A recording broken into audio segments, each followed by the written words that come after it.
This is Money on Main Street.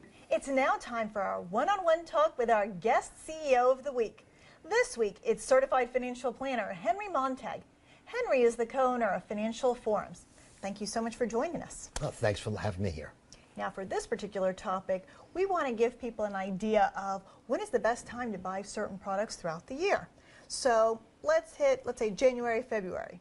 What don't people want in January and February? They don't want anything to do with the outside.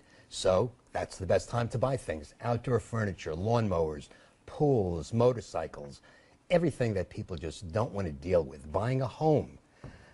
Great time to buy a home because people aren't expecting people to walk around. So if you're there, you might come up with the deal of the day. Less competition. Less competition, absolutely. What about in the spring?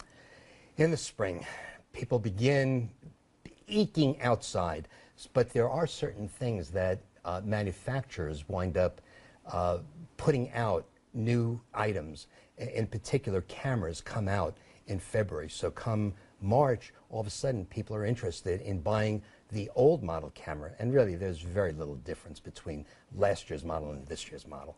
Now, what about in the summer? In the summer, believe it or not, refrigerators.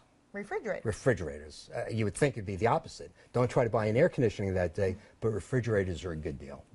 Okay, then heading into the fall. Oh, how about skis?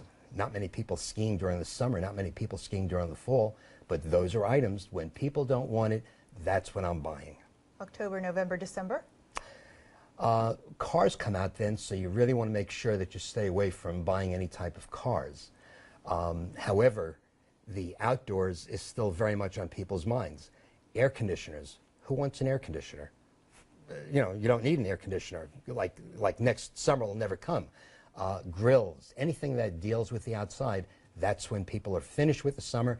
That's when I'm a buyer. Now, you were talking about cars. Isn't it supposed to be good to buy it at the end of the year, but you say there's also a different time of the year when you could buy them? Well, I think cars are important from two perspectives. Don't buy it in September. That's when the new models are coming out. But by the end of the year, so usually 90 days after an item comes out, whoever wanted the brand new, shiny 2014 will have already purchased it. But there's still many individuals who are willing to wait, and for those individuals, I think there's a better deal to be had.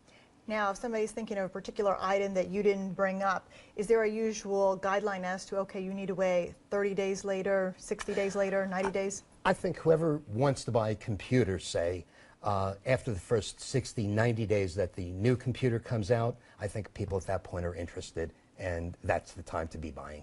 And can you really save money with this? Well, a gentleman by the name of Bernard Baruch, who we actually have a college in New York City named after him. In the turn of the century, 1900s, when he was 30 years old, he was a millionaire. And someone asked him, why? How'd you do it? I buy my straw hats. I buy my straw hats in the winter when no one wants them. That's when they're cheaper.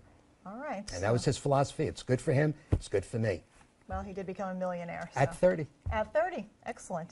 Okay, well, thank you so much, Henry. Thanks very much.